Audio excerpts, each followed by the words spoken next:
welcome to the September All Volunteer Huddle. We're really glad that you've decided to join us. And we're just going to get started. We have a bunch of things to cover. It's never dull when it comes to redistricting in Ohio. There's always news and events. This evening, we're going to talk a little bit about the ballot language. We're going to do a preview of a report about redistricting. We're going to talk about simple messaging for talking to voters about issue 1. We're going to talk about swag and all the ways that you can get involved. But first, I think Catherine wants to share some fun slides with you. Well, I mostly just wanted to highlight, all of the different activities that have been happening all over Ohio. And so yesterday I was in Akron. There are a couple photos here from that event. In the front, we have one that you did in Athens, right, Mia? Yep. And so just, there are just a few slides. I always think, we get together once a month and there's something really powerful about all of the activities. And whether it was a rally or whether it was protesting Governor DeWine, it looks like there, and his wish for an Iowa model. We also have, all sorts of community events that are here.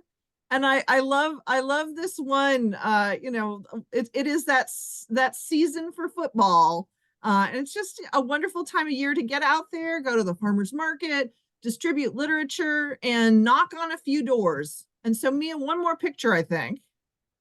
And here's one. This is CJ and Gene Henderson, and we're getting really excited about a rally down in Cincinnati. I also thought it was worth knowing that, in fact, they're doing some taping of commercials, and so this is Sam Gresham in the hat on the left. And one of the things that's wonderful about this is that the television commercials will be starting in a few weeks.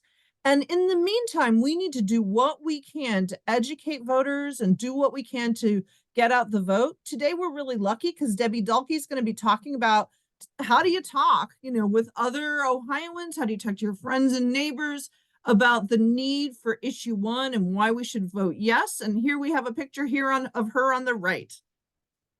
Anything you wanted to add there, Mia?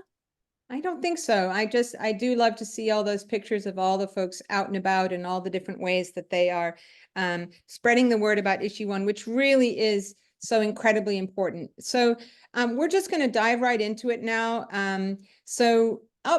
This is another photo, but this is actually from the August ballot board meeting. So we all collected signatures. We got enough signatures. The amendment was certified for the ballot. We know we're on the ballot in November. And then there's this other step where the amendment goes to the ballot board, and the ballot board writes language that is actually going to be what the voters see when they go into vote. And you'll see here's Mike Ahern on the right here, and other Fair Districts volunteers who attended the meeting. Of course, we have Trevor here and Sandy Allen and Kelly and others. So the sad thing is that the ballot board is actually another one of these unfair hurdles. You have more than 700,000 people sign a petition about an amendment, and then 5 people, actually 3, the majority, 3, get to decide what the language will be that the voters see when they go in to vote. And unfortunately, that is a weapon that those who are opposed to the amendment can use to try to unfairly tip the scales against the amendment. And that is exactly what happened.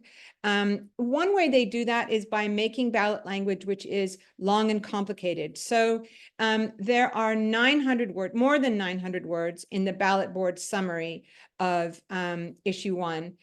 Whereas there were only actually less than 160 in the suggested language that CNP put forward as an accurate summary.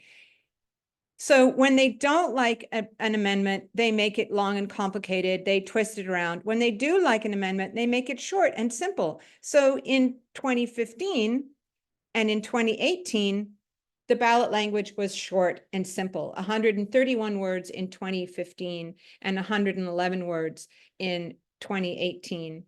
And the worst thing about this really about the language is I had so the lawsuit that CNP brought against the ballot board to say that the language was not correct says it was basically it was not true. It was unconstitutional. And I forget the exact three adjectives. I will find them and I will put them in the chat. But they are required by law to have a fair and truthful summary of the amendment. And it was quite clear that this was not a fair and truthful summary by any means. It's really interesting. Actually, Andrew Green, who's here tonight, pointed out that the actual text of the amendment says that gerrymandering is banned.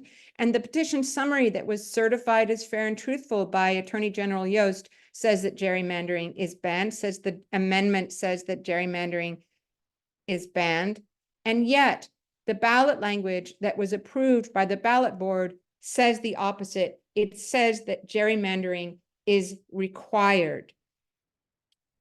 So it's sort of, in a way, it's, we've been fighting for redistricting in Ohio for so long.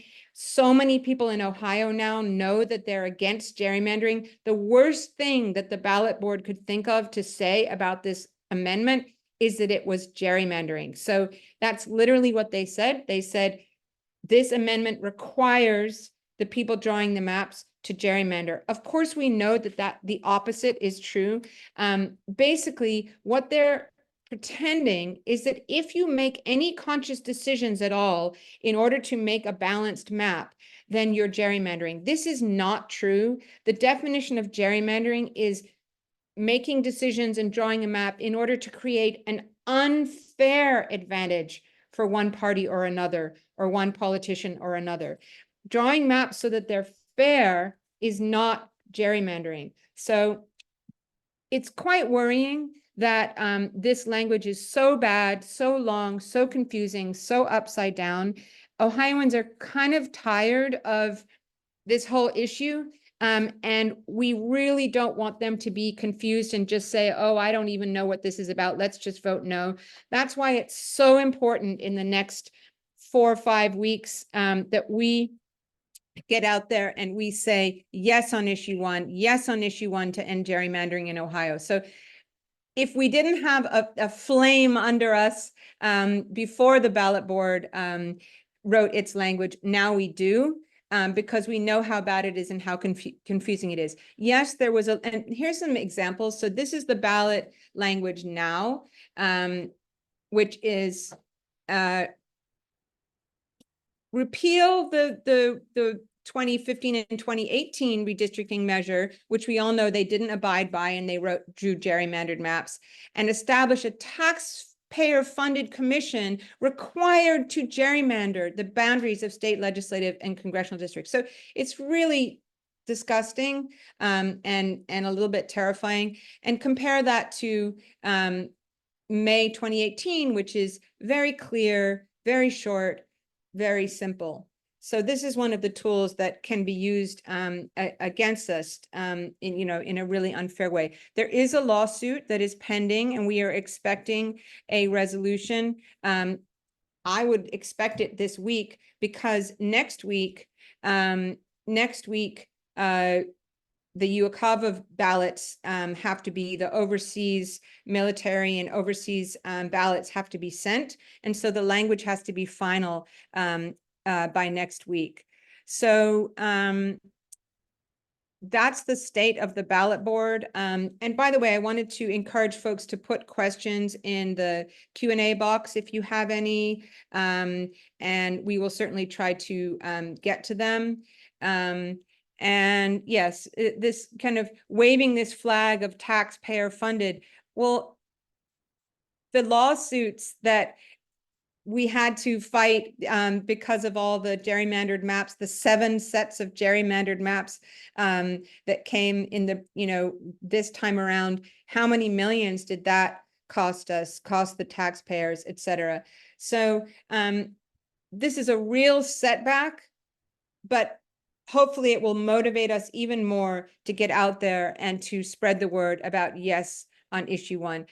I think Marilyn is asking, definitely put your questions in the chat, but sorry, Mary Ellen asked, is there any chance that the Supreme Court will side with the truth?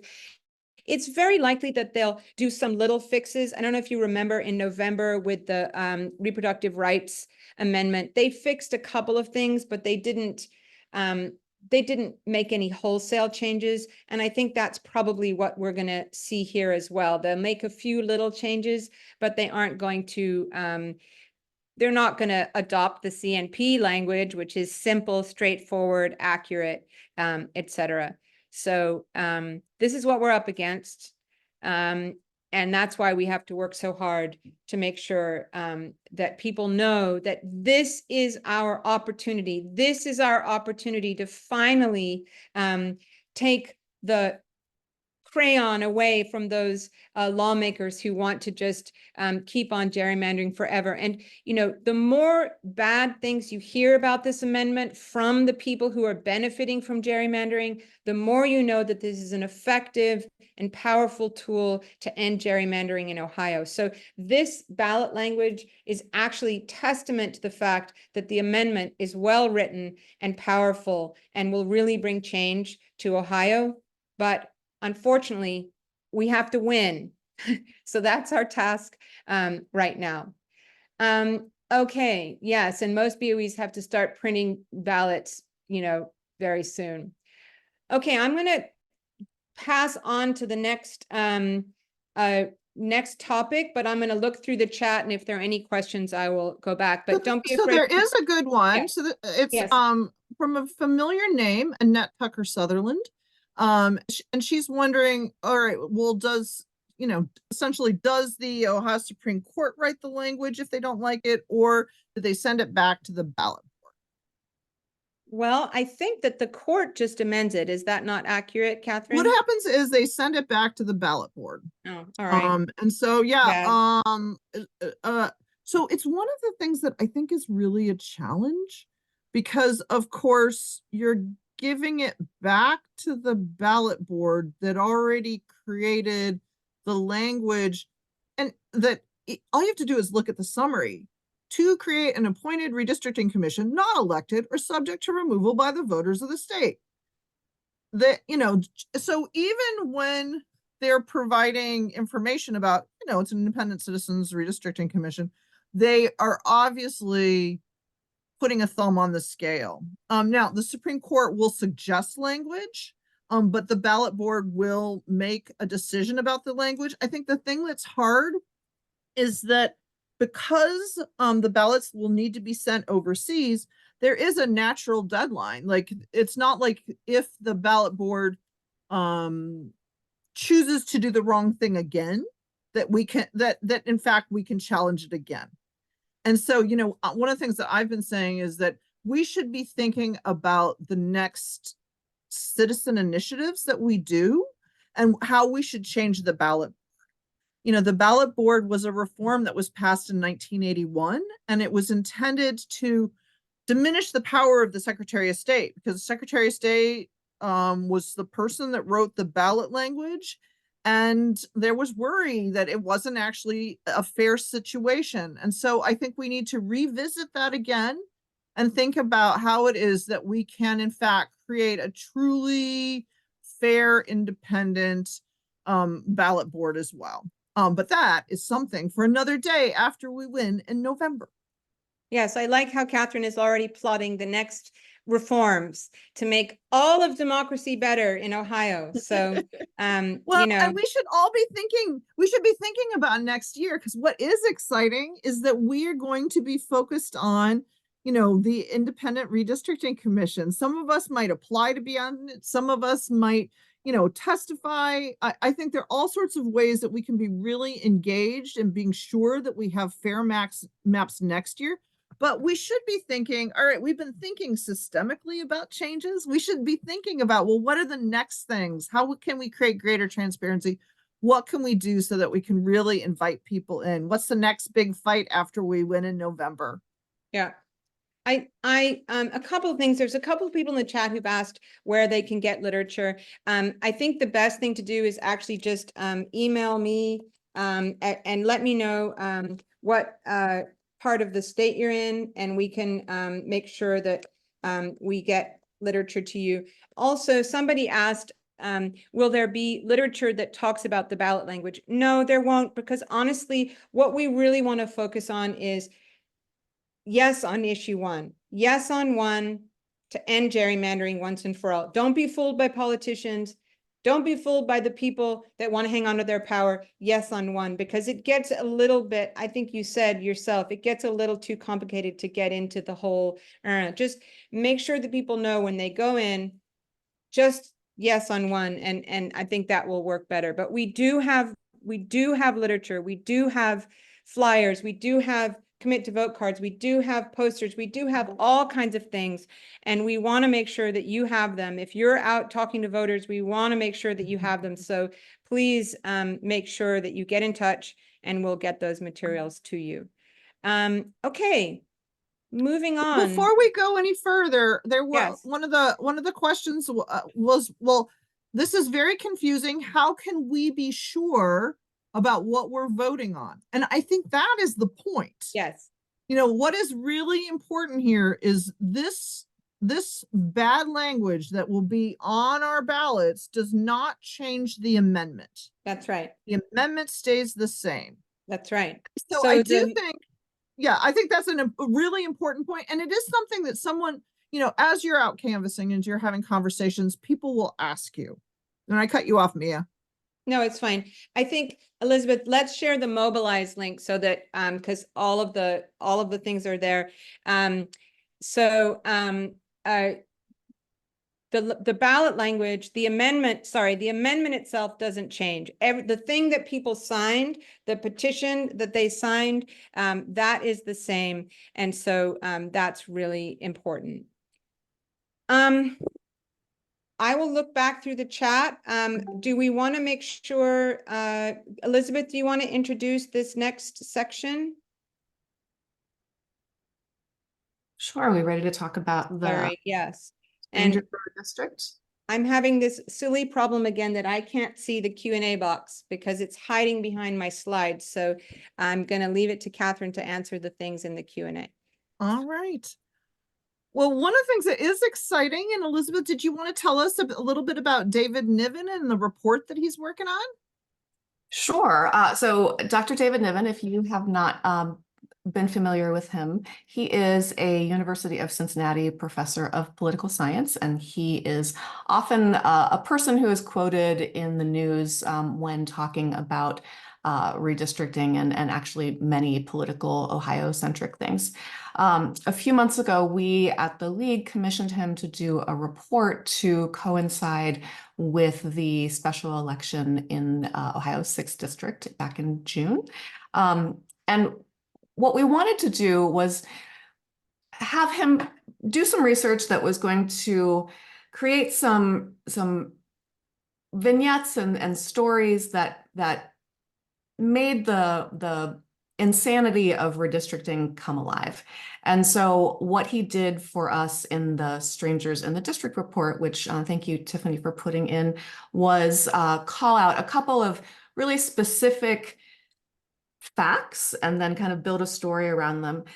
The idea being that they are, you see them and you just sort of viscerally understand how harmful gerrymandering is in communities. And so we did that in June, and then we're working with him now to do one that is covering the state of Ohio. So it's not going to address, you know, every single congressional district, but it actually does talk pretty specifically about a lot of them.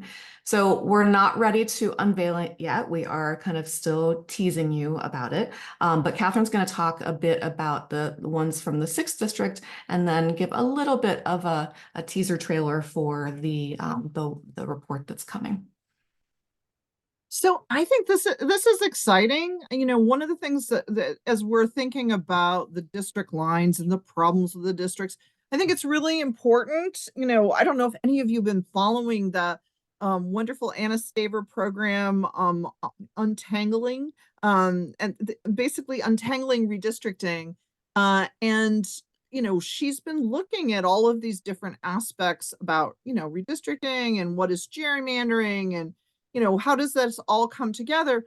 And there's so many different consequences of gerrymandering. And so one of the things that David Niven has done is looked at, well, are folks that are in the same district, are they strangers? Because one of the real goals of issue 1 of the Citizens Not Politicians Amendment is all about keeping communities together and essentially focusing on building our maps based on testimony about how people see their own communities, how we talk about what we want to be kept together. Sometimes we talk about like we'd like to see our school district together. Sometimes it's a real focus about don't divide our community. We have these the church and our library, and we want to keep our community together. And so his report that we're just getting a peek at, so this is just a little bit of a tidbit because you are Fair Districts members,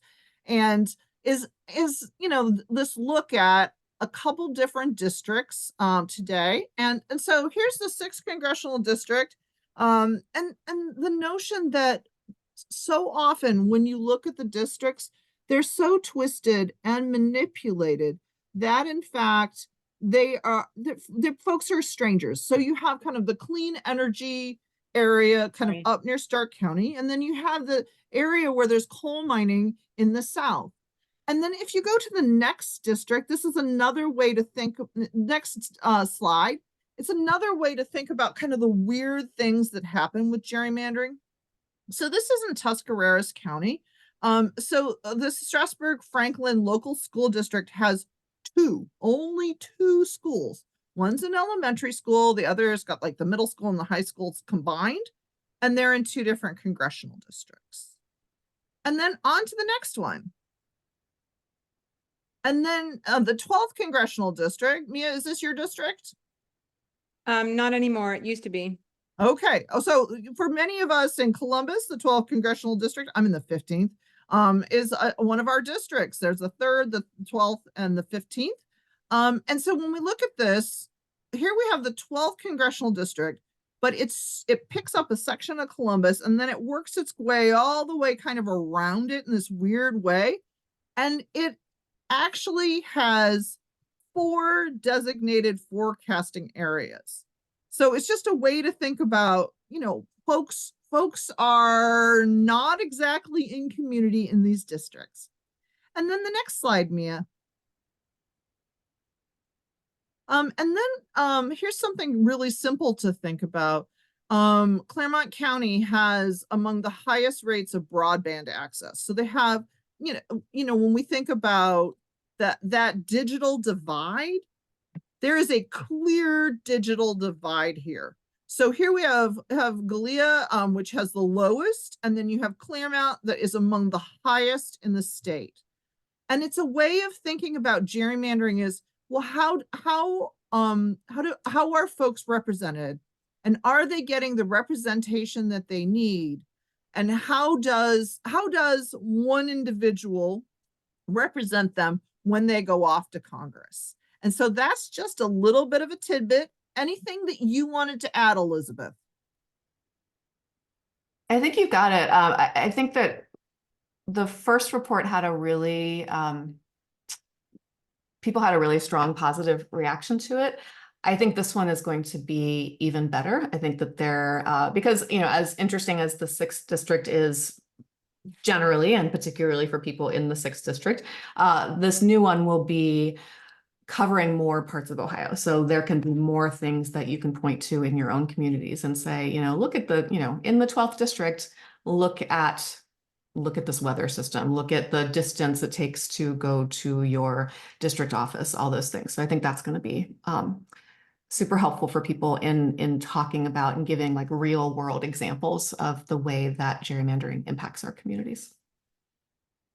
So stay tuned. Awesome. We can't wait. Now we're all excited. Stay tuned. So the next section we really wanted to, I know there's a lot of folks who are volunteering and who are out and about at farmers markets and knocking on doors and at festivals and things, talking about the amendment. There's also some people who haven't started yet, and maybe they're a little bit hesitant because they're not really sure how to talk about it. What do you say? And so we wanted to do a section on just really simple messaging. What are the really short things to say to grab people's attention? And Elizabeth's going to talk about that in general. And then we also have some volunteers who have volunteered to come on and share some of their messaging with you. So Elizabeth. Thank you. So a lot of what I'm going to say, many of you have heard before, and many of you haven't. This is the kind of top line campaign approved way of talking about it. Before your eyes roll back in your heads from boredom, hang on, let's just go through this part, and then we'll get to what I think you'll want to hear more. So starting at the beginning, so how to talk about issue 1. So we have 3 goals really when we're talking to people. And you can decide in the moment which of these goals is the most important, or if you have space to cover all 3. It may be that the group of people that you're talking to, or the person that you're talking to, they've never heard of gerrymandering. They don't know what redistricting is. So you're kind of starting there. But the 3 things that you want to be covering, identify the problem. So gerrymandering, right? 2 is identify the solution. This one is easy. It is voting yes on issue 1 so that we can get fair maps. And number 3, you share what the amendment will do. And this is where I will say, keep it simple. And I'll say that a lot. And then you see, and repeat, and repeat, and repeat, and repeat. I don't know if any of you, if you've had children in your lives and you have told them to do a thing and they did not do that thing on the first time.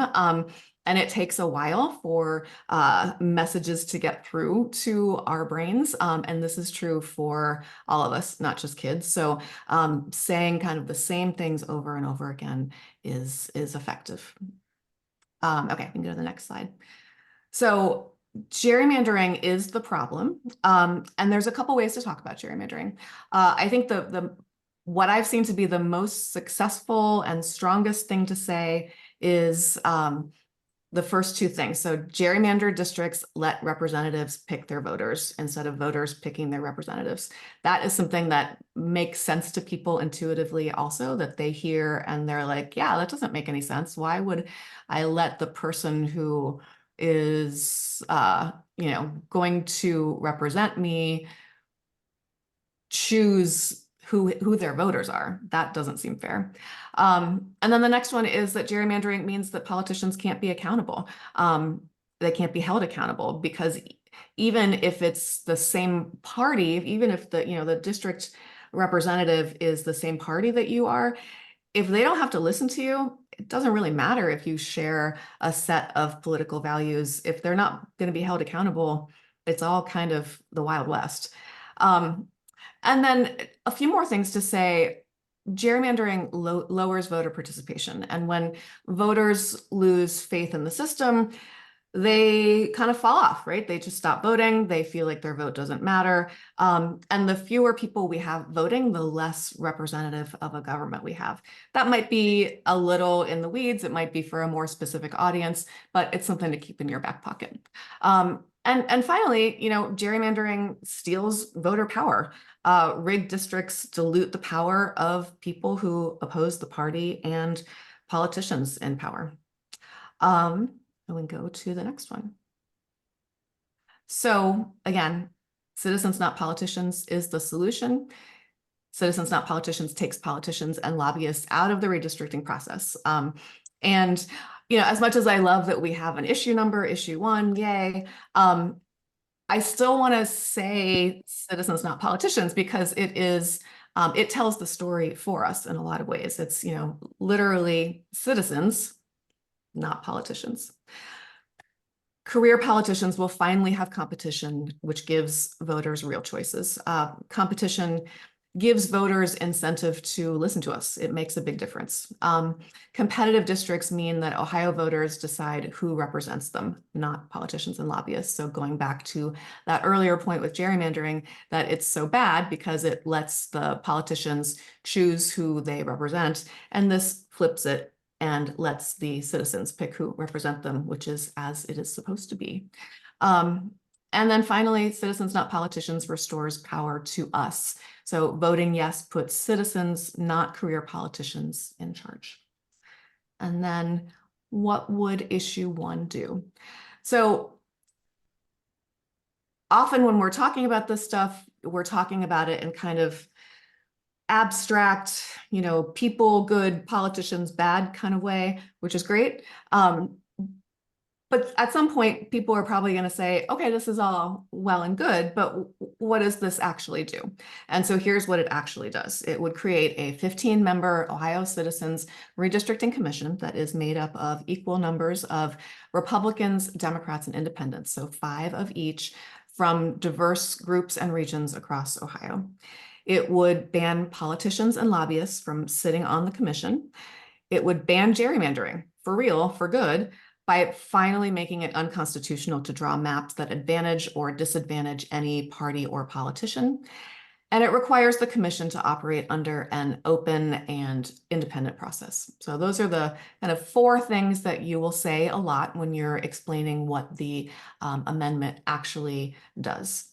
And then this is a long sentence, which if you know me, you know I am fond of, but it kind of puts it all in one place. So voting yes on issue 1 will empower Ohioans with an open and transparent process that bans politicians and lobbyists, will stop career politicians from rigging the system in their favor, and finally end gerrymandering in Ohio. Okay, we've gotten through that part. Many of you have heard this many times. So going to the next part.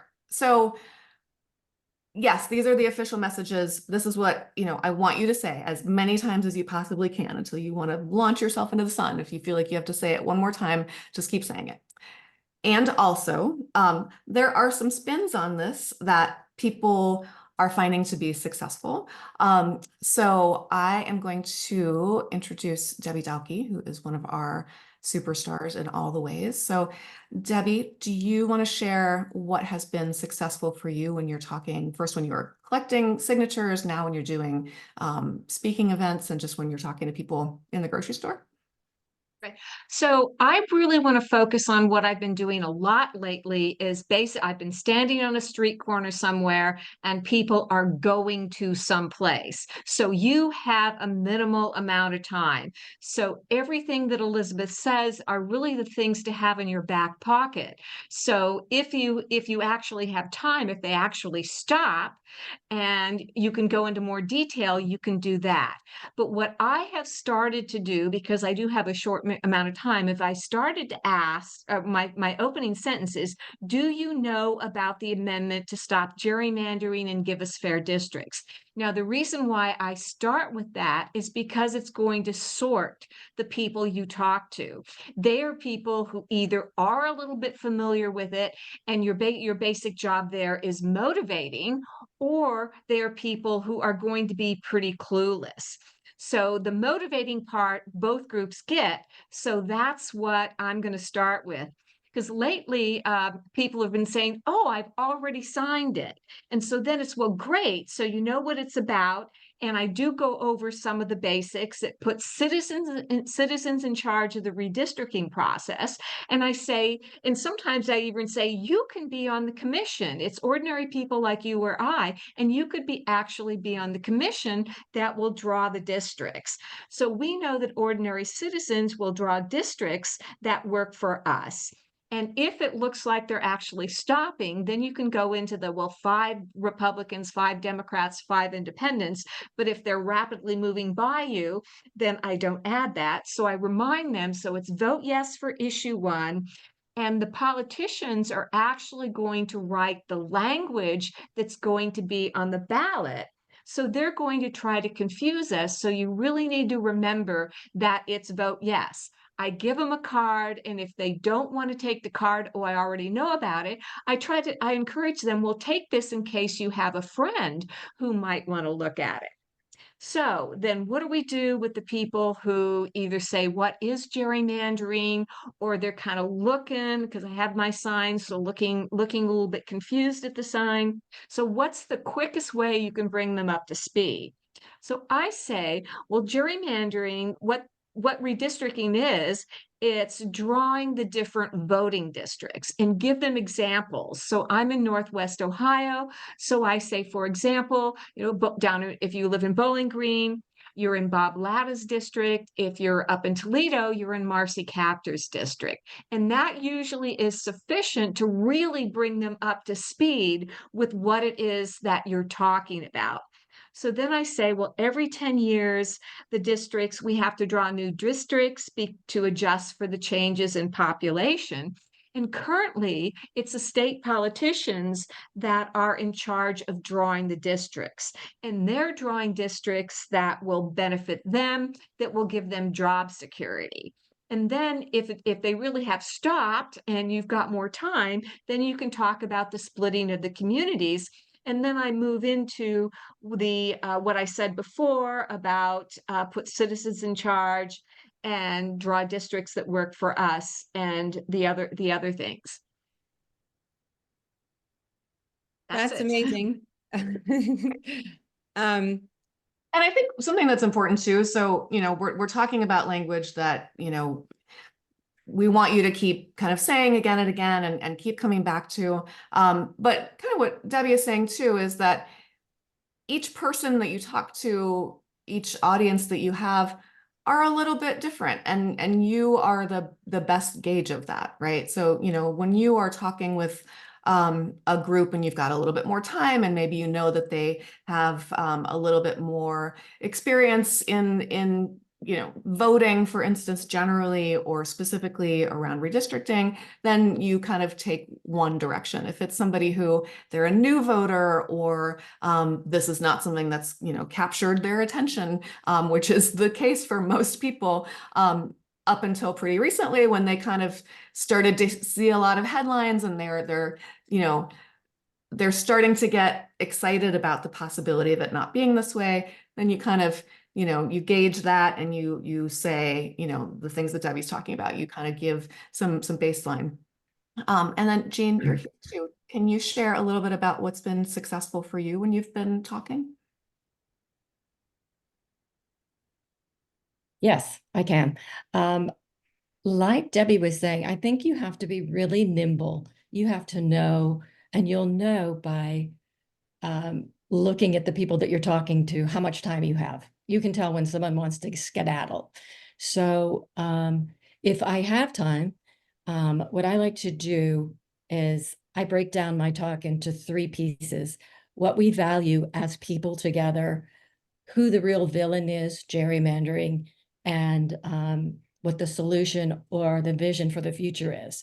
So I start out by saying, whether we live in the city or in a rural district in Ohio or a suburb of Cleveland, we all want to know that when we go into the voting booth, and when we go in to vote what we value, that we are being heard, that our voices are being heard.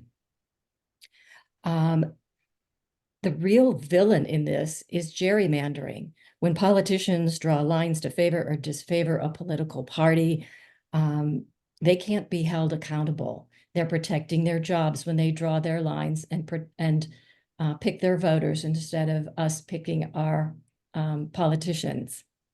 And then I close with a vision for the future. Citizens Not Politicians Amendment is offering a new way forward.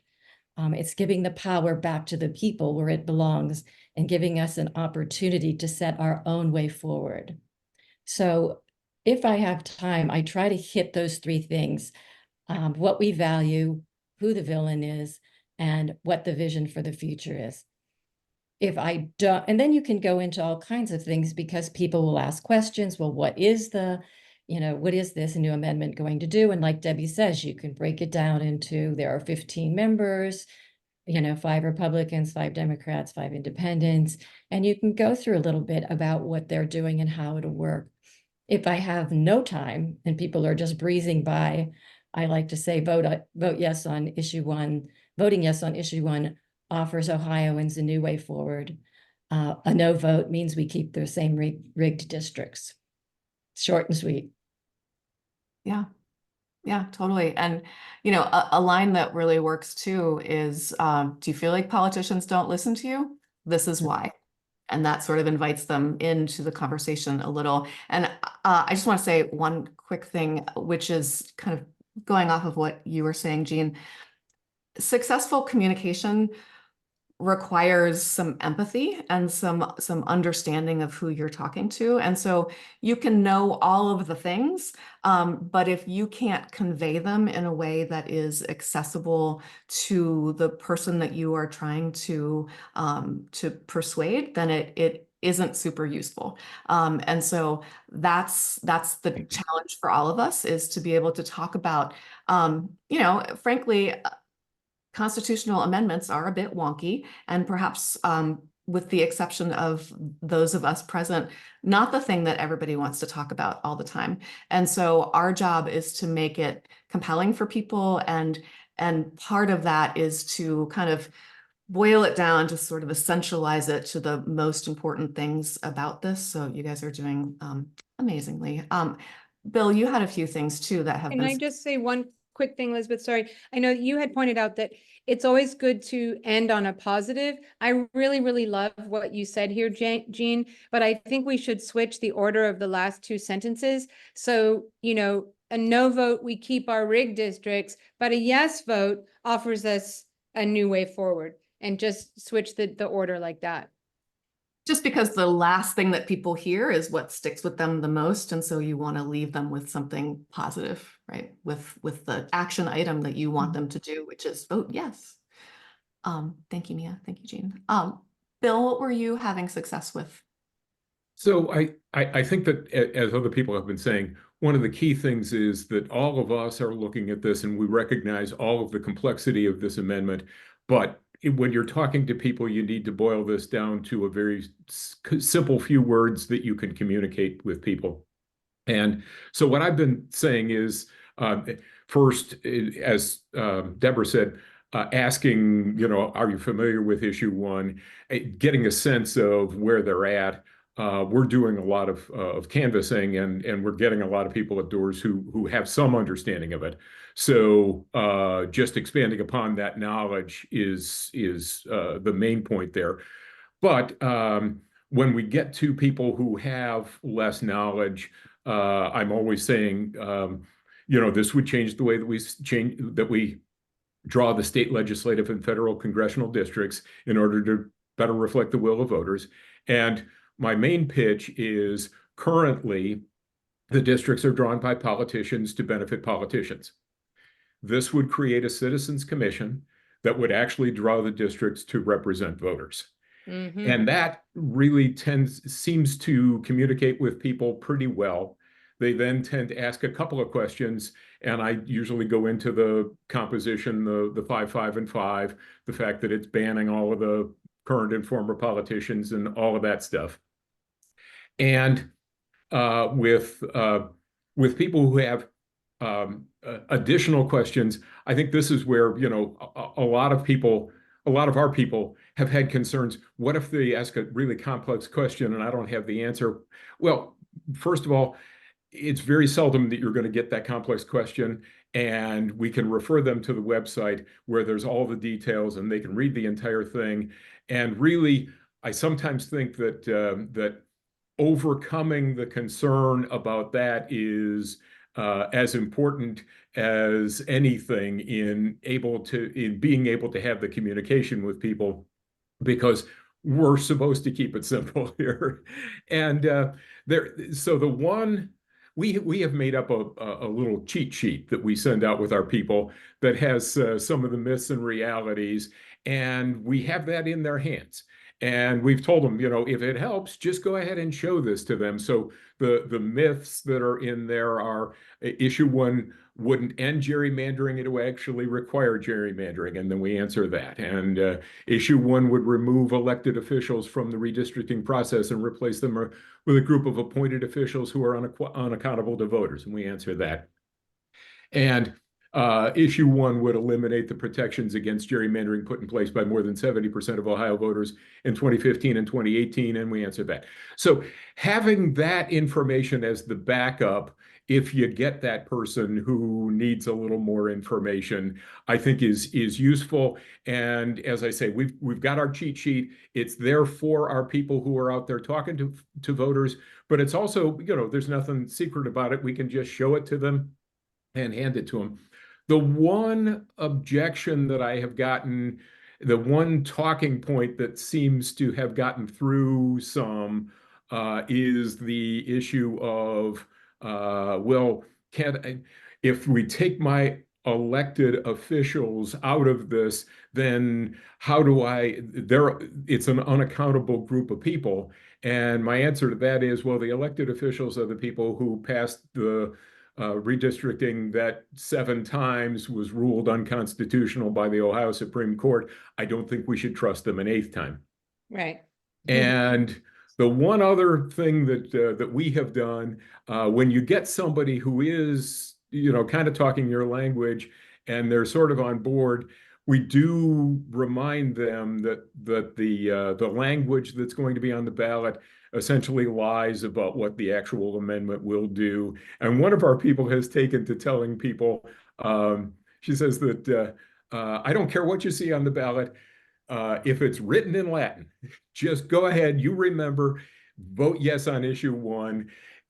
The language is not reflective of this. Just ignore it. It's scary that that's where we're at, but that's where we're at.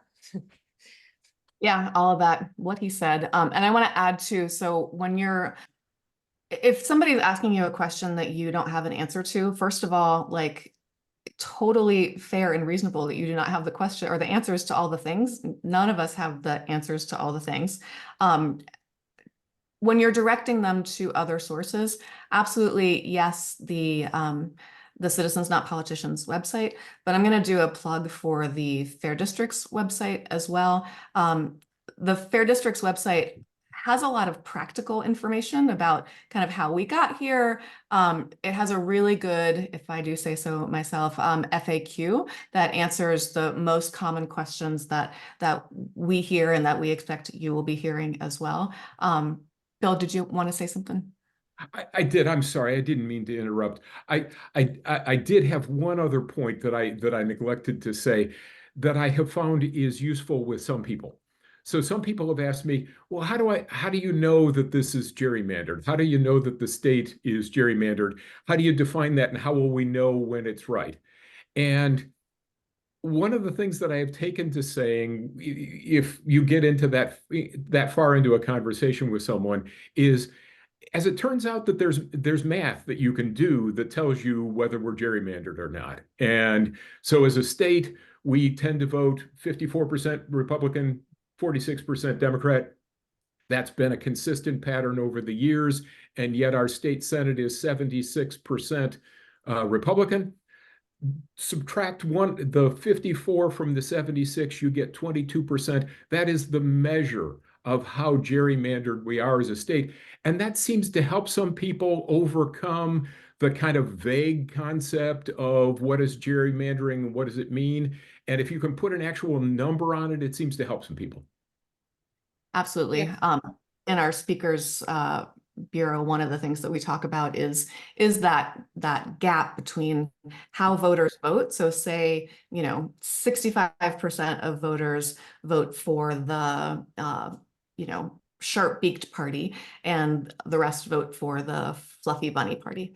How close is that to the way the seats shake out in the legislature? So if there's a really big difference between the way people vote for parties and the way the legislature looks, that's a pretty good indicator that we have a really gerrymandered state. Absolutely. Okay, so just the next slide, this is just some simple messaging resources for you. The campaign has actually a really good explainer that is just about 90 seconds, and it really does a good job of saying why this is something that people should vote yes for. Like I said, we at Fair Districts have an FAQ that is, again, I think pretty helpful. We've also created a communications toolkit that has things like, what are we doing this for? What even is redistricting? Again, the FAQs, some kind of simple lines you can use when you're trying to engage people, some tips for how to write a letter to the editor, some information about our Speakers Bureau, and those things I think have been pretty helpful for people. And to promote the Speakers Bureau again, so the Speakers Bureau, the beauty and the value of the Speakers Bureau is that it's going into speak directly to people who otherwise maybe would just see a commercial and that's it. And so our speakers are all over Ohio, and they are going into, senior centers and, neighborhood salons and bookstores and book clubs, even going into people's homes to go through the amendment in a bit more of a substantive way than we've been saying tonight. So people can do it for 10 minutes or 30 minutes or kind of in between. And it's a great way for people to hear the core of the yes on one, and then give people an opportunity to ask questions as well. And often, and I think we have a lot of speakers here today who could probably testify to this, often it radicalizes is kind of a word maybe I don't want to use. Often it really inspires people to get involved and either become speakers themselves or start volunteering. So it's a really good way to just continue to amplify our message. And so there will be links about how to do that there. And with that, I sign off. Awesome. Thank you so much. So, yeah, there are people out there doing it, and they're sharing their tips with us, and we really appreciate it. And we're here to help you if you need anything else. So we've talked about all of these things already. So Tiffany's going to drop in the link in the chat, a link to sign up as a volunteer. The reason we do that is because we have volunteer leaders all over the state. We can't really do everything through centrally. So we try to connect you with people locally who are getting out there and talking to people. And so these are some of the ways that you can be involved. Finding places for speakers to talk, doing canvassing, sharing literature at events, letters to the editor, all of these things. Also displaying your swag. By the end of the week, we will have yard signs. Yard signs are going to be all over the state. And we're going to have an interactive map where you can go to find out where you can get a yard sign near you. And it's going to be really important to get them out in the rural areas and in the more conservative areas of the state, and to spread them around. So look out. If you're on our Fair Districts mailing list, you will get an email in the next few days telling you how to find a yard sign. Volunteers, there's a texting program that the league is doing, 1 to 5 every day from now until the 20th. And there's a link, a mobilized link for that. Elizabeth, do you want to say anything about that? Yeah, so we have a very ambitious goal to text 1 million voters in the next few weeks with messaging for why people should vote yes on one. 1 million is a big number and a little bit terrifying to me. But on the first day, with a pretty soft launch, kind of just amongst ourselves, we texted 80,000 people. So I actually feel pretty great that we're going to get this done. We would love your help doing it. So the way it works is that you download an app onto your phone, and then you just start texting. And so you can text 100 people in a minute or two. It's very fast. And then you are provided with a script to answer questions that people have, including voting questions. So, when is voter registration deadline? How do I get an absentee ballot? Those kind of things too. So I think at this point we've texted 300,000 people, and we're on day 3. So we would love to have your help. We're doing 9 a.m. Zoom calls that are little trainings. which you don't need if you've used this app before or if you just want to launch into it. We can talk about any questions that you have. You can email me and we can discuss. But this is a super, super, super effective way to get the word out. I know people really love postcards, and postcards are a wonderful way to connect with voters. This is another really, really, really effective way. So that's my plug. Absolutely. And we're going to send all these links. So you're going to get a recording and you're going to get a follow-up email tomorrow morning with all these links and things. We have shirts coming. Those are for volunteers who are out, talking to voters, and you'll be able to get those through your volunteer leaders. Some people will have buttons. We've got bumper stickers. And then this Mobilize link here is for going directly to any Canvas or other volunteering opportunities. This is a statewide link. You can sort by zip code, and you can find opportunities that you can, where you can get out and talk to voters directly. So all kinds of different swag, all kinds of different things you can do to spread the word. We have some upcoming events. Again, we will share these with you. There's a talk. Catherine, do you want to talk about these? Yeah, I guess I was going to say this is just a small portion of the events, but I thought, it's if you have an event that's coming up, please let us know. We want to make sure that we get it on Mobilize so that we can get the word out. So tomorrow there is one that is a gerrymandering 101 in Rocky River. This is one that will include Maureen O'Connor, and it will also include Jen Miller. So it's well worth going. On Saturday, there is a rally at Fountain Square. Jean Henderson, do you want to say anything about that? Off mute. We have really great people coming to speak. Catherine Terser and Jen Miller will be there. And there will be some folks from local organizations who have sponsored this, but we just really want to get people excited, and it'll be downtown in Fountain Square. There's going to be a big screen to play some short videos. There's going to be music. So we're looking forward to it. And yeah, come Awesome. one, come all. And then I'm getting excited about this event in Youngstown. This is a rally with our union friends and Fair Districts friends. So that's next Tuesday. And I think it's going to be a lot of fun. That's what I'm going to as well. And on September 26th, I don't know if you remember, Dave Daly came on one of these huddles, and we had an opportunity to hear a little bit about him. This is one where you could actually come and meet him. I will be moderating. And so I highly encourage you to come. And if you're not able to go, completely get it. It's well worth reading his new book and his book Ratnaft. And with that, please send your events so that we can get them on the calendar. And there's a tour, the one that Catherine talked about that's in Youngstown is part of a tour with Fair Districts and Union supporters of Issue 1 that are going all around the state. So next week, I'm going to be going to Chillicothe and Portsmouth. And then the week after, I'm going to Zanesville and Marietta. We had a talk in Bowling Green.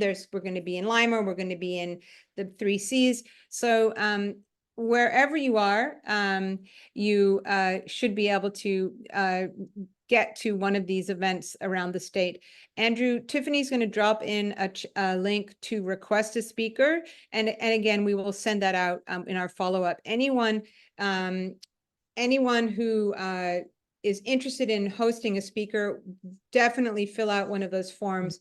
We want to make sure that you get your speaker. And finally, more ways to support Fair Maps. That's the request a speaker. Here's our toolkit, our next huddle, etc. So lots of information out there, lots of ways to get involved. We need you. We appreciate you. We know that you are the way to get to all the people. And you're going to hear from us tomorrow with a recording and a follow-up email. If you have questions, feel free to email us. And with that, I will say, have a great rest of your evening. We appreciate you. Thank you so much. Let's go out there and win this. Thank you, everybody. Thank you. Yes, Bye-bye. on one.